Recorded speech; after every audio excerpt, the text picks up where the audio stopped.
Hey guys, Ability44 here, and I'm going to be reading the patch notes for the 24th of April 2012 for RuneScape.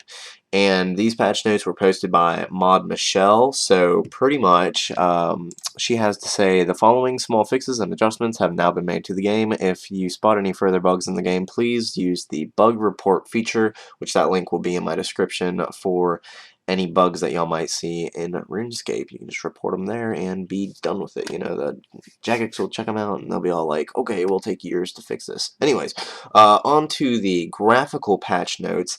Dungeoneering start room portals are now using the correct bloom brightness values. Junior Cadet Norrell's chat head is no longer covered by a dark shadow. And for the skills and minigames patch notes, the Dominion Tower glove degrade percentage are no longer backwards when checked anywhere between 1% to 99%. Fremenic Saga locations are no longer placed down on top of the pressure plates in the ferret dungeoneering room. The Bacchanal Bolt's bleed effect is now cancelled upon leaving a Castle Wars game. Storm of Armadillo now correctly lights up in the magic interface in Stealing Creation when the player has some catalytic runes. Unnoting ores at the blast furnace using Orden now correctly cost money. So, good for that. And in the other section for the patch notes, a couple of chickens have been placed near the Xanaris entrance of the Black Dragon Lair.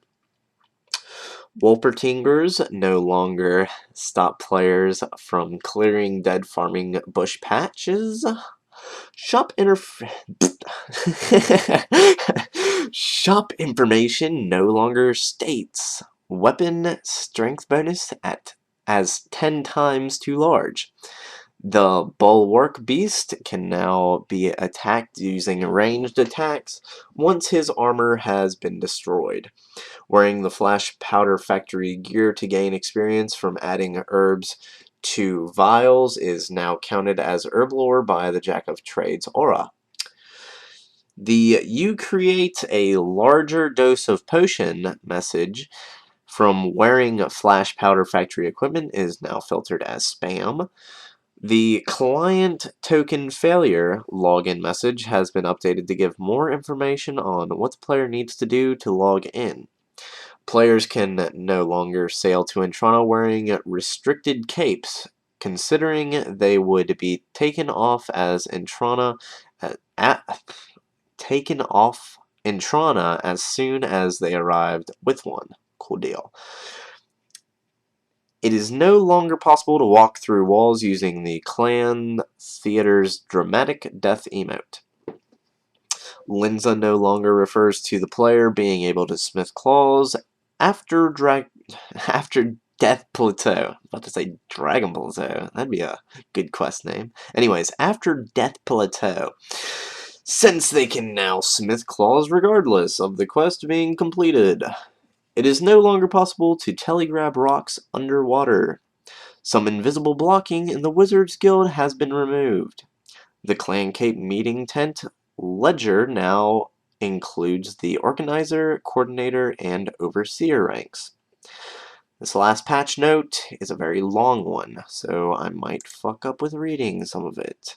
And it's kind of hard to read directly in front of a web camera, you know? I mean, if you were, like, talking to somebody about, like, one of these little patch notes being all like, oh yeah, this patch note, players can no longer sail to Andromeda with it, you know? It's kind of, like, different, but, like, when you're reading directly to a camera, it's kind of like, what? You know?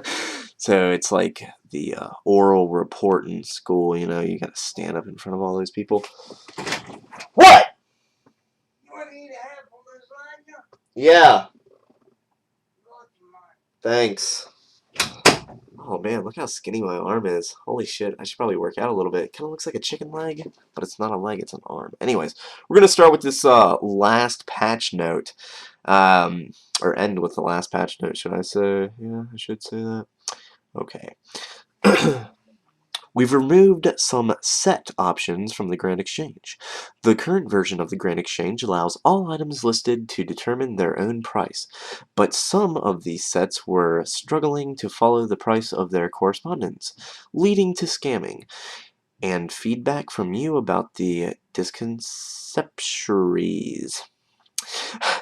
We've kept the ones that are useful for basic armor on the Grand Exchange, but removed some of the more collectible trail type sets.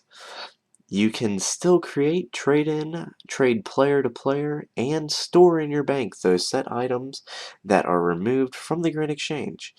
Any outstanding offers will be canceled. The guide prices of the sets will be updated to more closely resemble the components of the set with the next game update. Cool, cool, cool. Alright, so that's been all the patch notes. Next update I'm really looking forward to. It's the hidden update and all that shit. I've had a few things said to me about the picture and the countdown and everything. One of my friends, David, he was like, "Yeah, do you think RuneScape's ending on this day?" And I'm just like, "Well, if it was, they wouldn't be updating all this other stuff, you know." And I'd say RuneScape has at least another good 3 to 5 years in it, so they have a lot of shit planned and ready to kind of just release, you know.